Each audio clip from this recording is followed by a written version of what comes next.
it is our mission to better people's lives and to be a force for good in the world. And that is one of the reasons why we have this coffee house every Sunday. We enjoy it, and I know that many, many other people do. So, Brian, I'm going to give the coffee house over to you, and you can go ahead. Great, thank you, Megan. Yes, welcome everybody, and welcome to those of you that are jumping on here. We're very happy to be joining and connecting here on our coffee house. And this is a place where we get to feature incredible people in the community who have a voice and who have expertise and knowledge and are thought leaders and people that we can all learn from and grow with. And it's a very fortunate opportunity that we get to do it in this virtual space together. So thank you for being here. Thank you for allowing us to bring this to all of you every Sunday. So without further ado, I'm absolutely thrilled to introduce our featured speaker today, Cathryn Taylor, who has become a dear friend of mine. I feel very blessed to call her a friend. I feel honored. And she's also just an absolutely incredible practitioner. Simply one of the most professional and skilled people I've ever met when it comes to people and emotions and spirituality, and weaving that all together in a way that is accessible literally to anybody. And she has a number of different techniques that she uses. She's the author of the best-selling book, The Inner Child Workbook, which came out in the early 90s. And I'm really excited for her to be with us today because she actually has a new book, and I've gotten a sneak peek at it, and it's brilliant, of course. But she's going to be sharing parts of that, and she's going to be weaving together something for all of us today that is going to be very relatable, and certainly something that, of course, we can all benefit from, especially during the times that we're in. So again, Cathryn, such an honor to call you a friend, and just brilliant that you're going to be sharing with all of us today. So without further ado, Cathryn, please say hello to everybody and let us know how you got to be here and what you'll be sharing with us today. Well, that proverbial question, how did you get here and where have you been? Thank God I was a breech baby, so I never know where I'm going. I always just have reflection on where I've been. You know, I kind of feel like I contracted for what I'm involved in at this point long before I came into this physical form. And what I'm going to talk about today, if some of you are tuning in and you don't have a clue, you're going to be in for a real surprise. But if you're someone that has a loved one that has crossed over, has made their transition, and you long to connect with them, or if you're someone that a loved one has passed on and you feel like there were words that you didn't get to express or issues you didn't get to resolve, then you're going to be interested in this subject and in this book that is still a work in progress. My hope is to have it available by November 6th, but it's just not ending. I keep thinking I have the ending, and then I have another experience and I have to go back to square one. But it's basically the story about the relationship with my brother named John. And John, I was 5 years older than John, and when John came into this world, I was at that tender age where he was just like my little doll. You know, I mean, I longed to take care of him. I did take care of him. Mom tells a lot of stories about how she would, you know, find me in his crib, kind of feeding his bottle so she didn't have to wake up. And later, like when he was 2 or 3, he got measles, and I came home from school every day to put calamine lotion on him because there was some sort of connection that I felt like I needed to caregive him. And that continued through our life, although he didn't sustain wanting to be given to, which is part of our story. But it did inspire this strong soul contract between us. And so when he passed away, which he did November 6th in 2018, the last couple of years of our life really gave us an opportunity to reconnect in a way. And what was curious about this is that John and I had been close, and then as you'll read in the history, there's a time when we have a lot of dissonance, and this fits into a lot of the rest of my family history. And I did not want to write that family history. It's like I was kicking and screaming when I was getting ready to write the book. And actually, one of the things I'm really blessed for is that I have a lot of people in my life, both colleagues and friends, that support me. And one of those is a man that I think you're going to meet at some point, Don Snyder, who is another Akashic Records consultant in the Twin Cities area. And he and I were doing an exchange, and I was talking about the book, and he was bringing through information about John. And I was reluctant. I was kind of fighting having to write this. And I was saying, I just don't think they need that much backstory, And John said, no, you've got to get into it. You've got to get into the feelings. He's bringing this through Don, and he says, you've got to relate to it with feelings. And well, of course, if you're a creator, you know that you can't have people relate to the feelings unless you're feeling them. I couldn't write this like a grocery list that I was going to Target with. I had to kind of relive it, and it was painful. I didn't want to go back to all of those. And a major part of this happened during the time that the George Floyd process was going on. And one of the things you'll read about is a banishment that I have in my history from my parents when I was involved with a man of color. And so, of course, I was writing about this, and then that happens, and then that opens up a series of conversations between this man who I was involved 30 years ago. So, but we've remained friends, but it brought it into a whole different light. So it was like a lot of processing, and I was very thankful that I had the tools that I had. But I was one of those people that I wanted contact. I had words to say to John. I had words to say to my father after he passed. This wasn't a new process for me. But with John, it was different. And it was different because we had more preparation. And I kind of went off on a tangent, but what I was beginning to say about the last 2 years of his life is that he had a series of aneurysms. And what was interesting for me is that our lives were not real entangled at that time.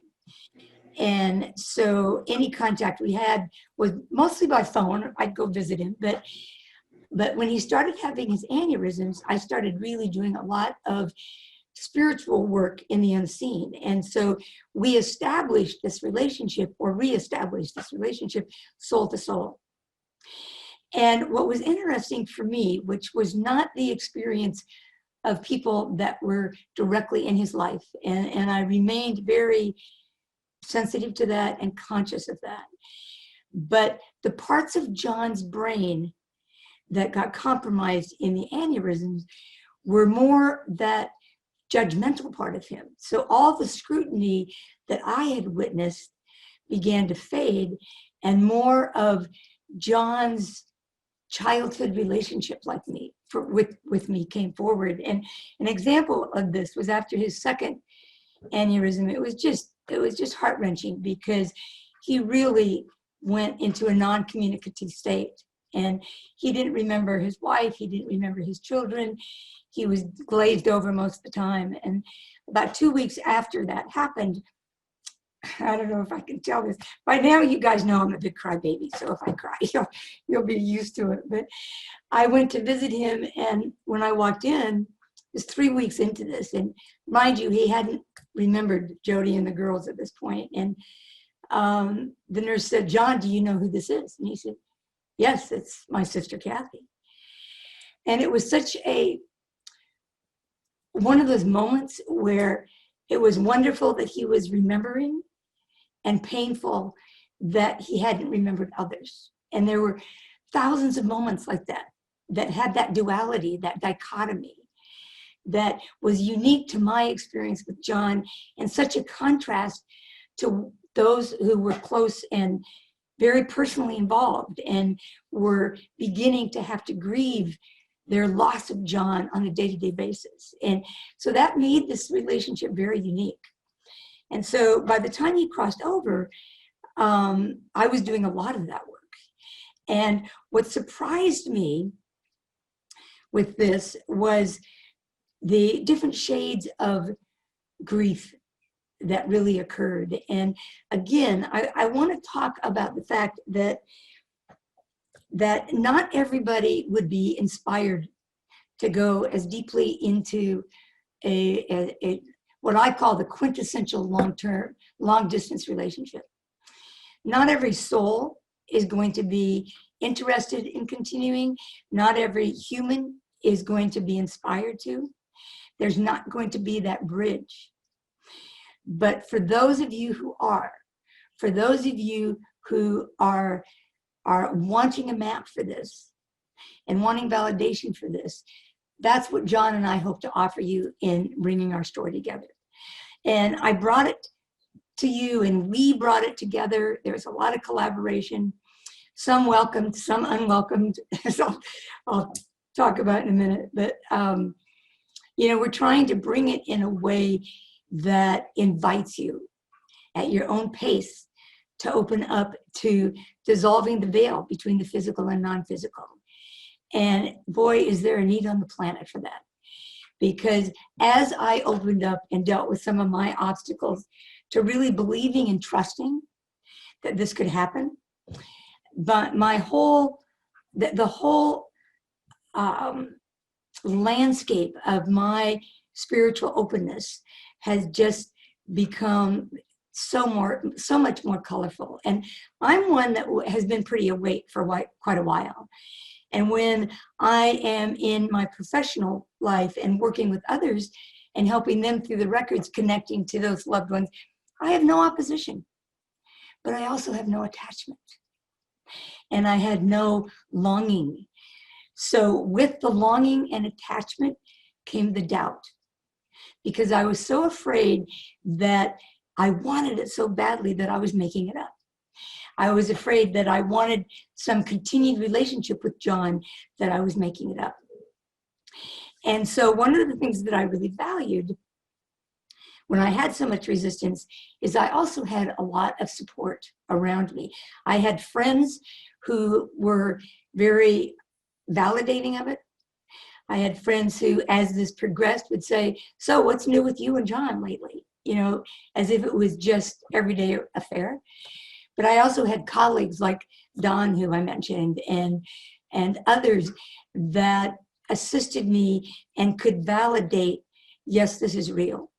And a real game changer in that came from me when I did this very powerful session with Samantha, who's a medium out in Ireland, and a friend of mine's mother had died, so she gifted me this present, and it was a delight. And some of the surprises that happened in that was that she started bringing through this real feel of John, and Samantha is this real kind of proper Irish woman. John's not.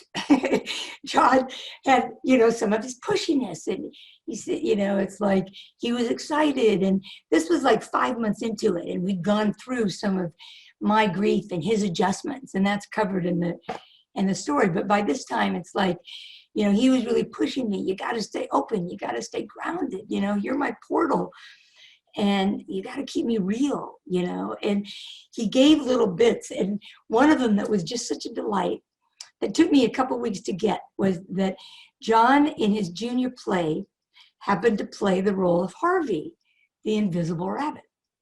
Now, if some of you know that story, it's James Stewart, and it was a play that was made into a movie, and James Stewart is operating in his world with this invisible rabbit, and everybody thinks he's crazy, right?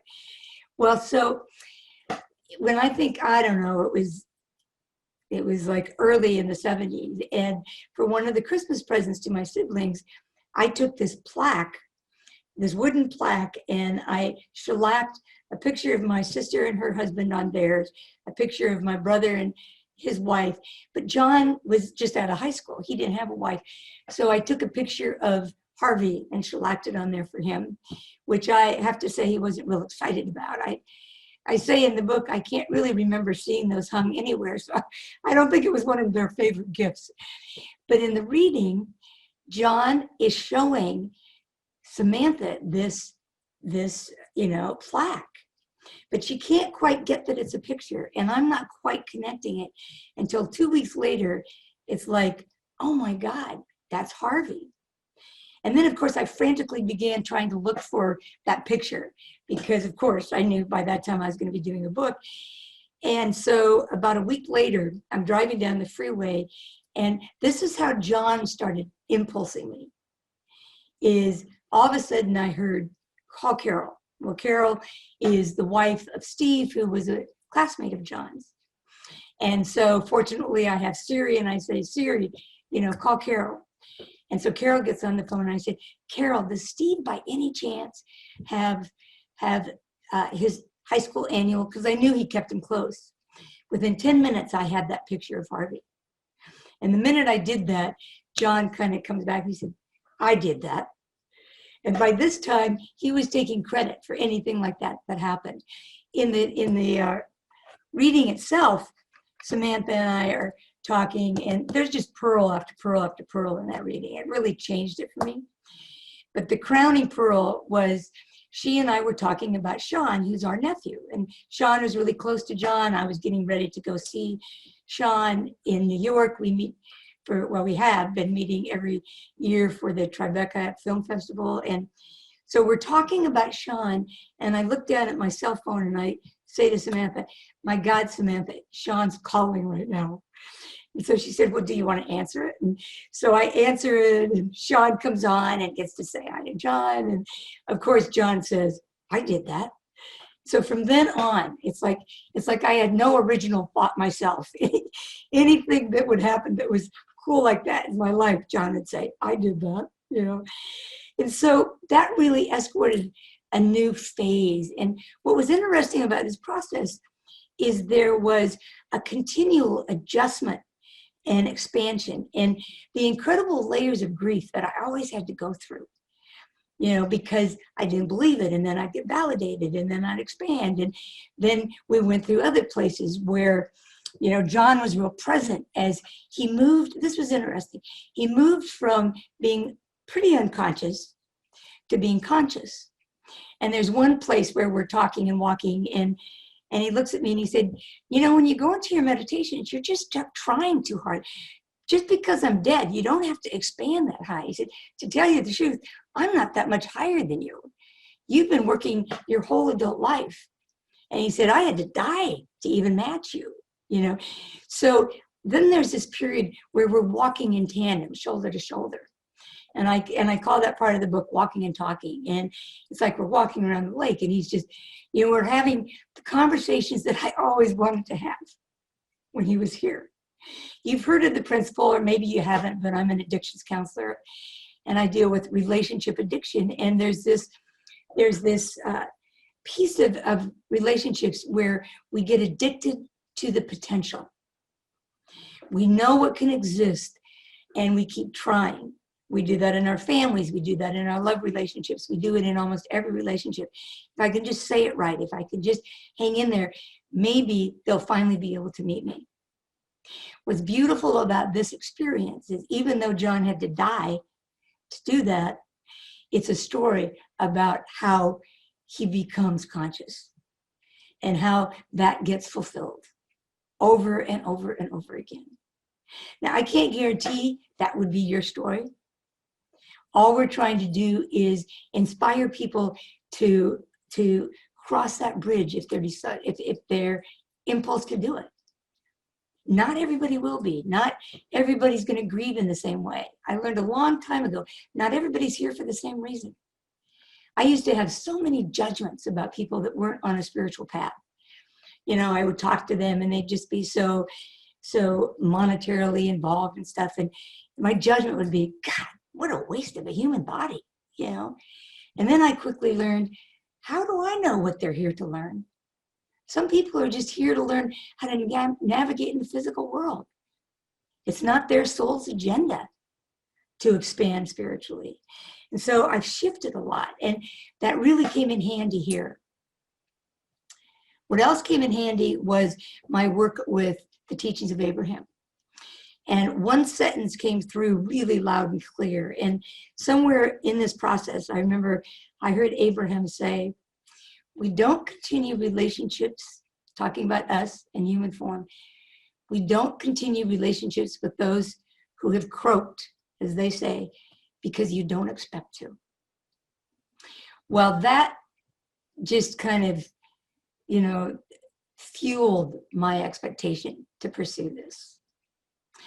And as I said, it was just fascinating to watch the adjustments. And one was that during the walking and talking phase, John's really present in the way that I always wanted him to be. But then there's a transition. And we're meeting at the veil, but now John's coaxing me to meet him on the other side of the veil. Well, what that required is that as John grew in his spiritual self, he slowly let go of his ego, right? And that attachment. Well, then I was called on to do the same. And I'm called on to let go of my earthly self and my control, which he reminded me of a lot, and to really trust him. And in order to do that, I had to let go of who I knew him to be and discover his new vibrational signature. Well, this brought us into the work of Alicia Power. And that's one of the reasons you may have read in the invite that I am hosting an equinox call where I'm going to play one of her recordings that she's played for our community that she has and has welcomed us to share that. But this whole thing, it's like I was sitting at the computer and all of a sudden it's like I was robotic. And I was looking at this email from Ian Schelling, I think is his name, Shelley, I'd never heard of. And he's got a summit called the World of Ancient Wisdom. I go in, I sign up for it. I scroll down, I find Alicia Power's thing, I listen to it, and boom, John and I are off and running to these meditations where every day I'm joining him in this elevator of light, and we expand and we go through all these different layers of healing. And I say about Alicia that her work is Abraham on steroids. What Abraham does for us on the planet is really invites us to give validity to our vortex, give validity to the law of attraction, give validity to our inner being.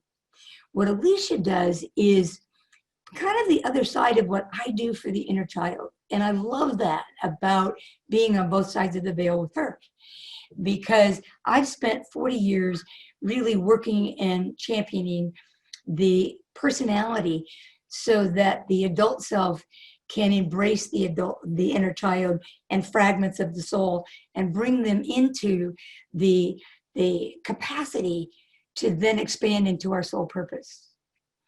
Well, now Alicia takes us by the hands. She, for the last 40 years, is a spiritual intuitive who has been working with this high echelon of spiritual teachers, spiritual tutors, creator beings, which take us to the next level. And you go on all these healings. What was nice is John and I were doing this training together.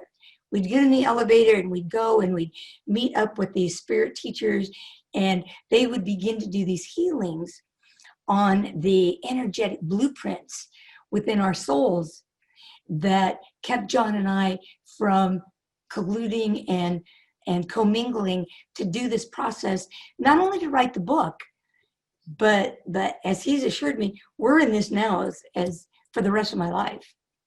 And not only are we in it, but I've been having this kind of relationship with my husband here.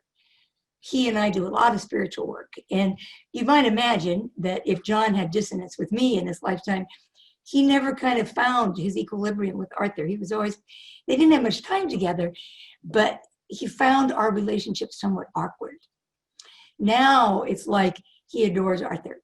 He said the other day, because I did another medium thing with Samantha, and he said, oh, he's just the right soul to be on our team. And I looked at it, this is one of our sibling power struggles. It's not our team. You're joining our team, John. You're coming to our vibration. You know, it's like, he's so cute because he takes ownership now, kind of like he did down here, but from a real expanded way. And that humor comes through over and over and over again. There's so many stories that I'd love to tell you. The one that I really wanted to talk about Harvey, but the other one was when he first tells me through a medium session with Samantha. This was kind of early on. I think it was in that first one.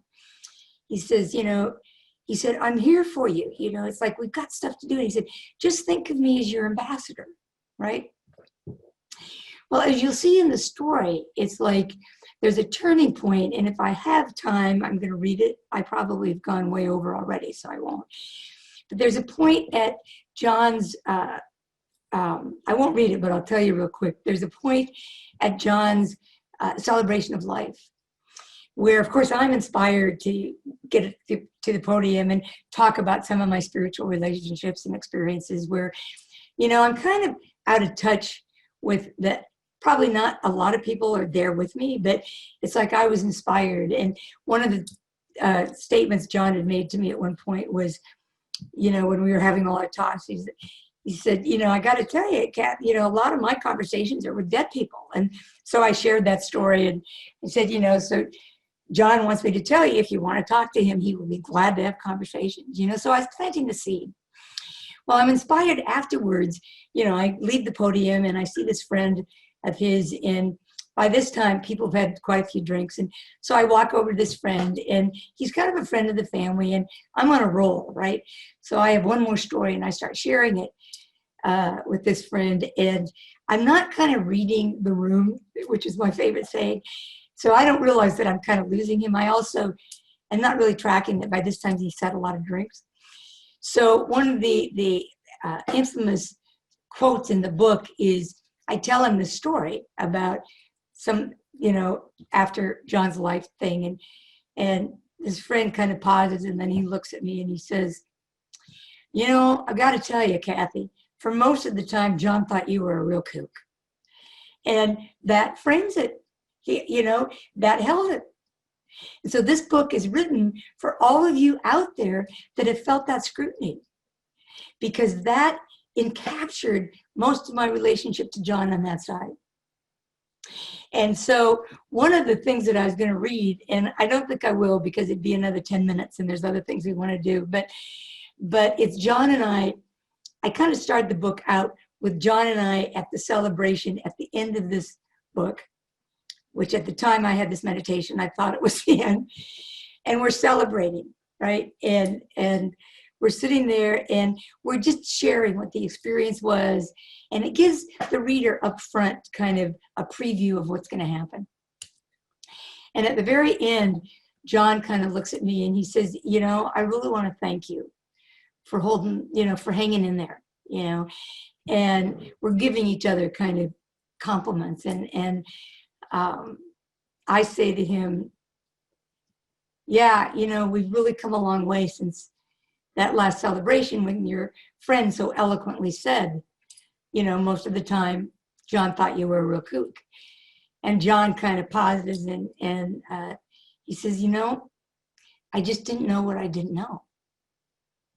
And then there's a couple other things that happen. And we've been talking about trying to figure out what the name of the book is. And after he says that, he says, you know, I just didn't know what I didn't know. And I kind of pause, and there's a lot of moments where he gets what I call his shit-eating grin and says something funny, and I get that. This is my turn to do it. And with tongue in cheek, I look at him and I say, you know, John, I think I like you better dead. And we start laughing so much that we're spitting beer all over ourselves, and, you know, and then we just pause and we realize That's the name of the book. It shows the reverence and irreverence of this whole experience. And that introduces the reader to the book.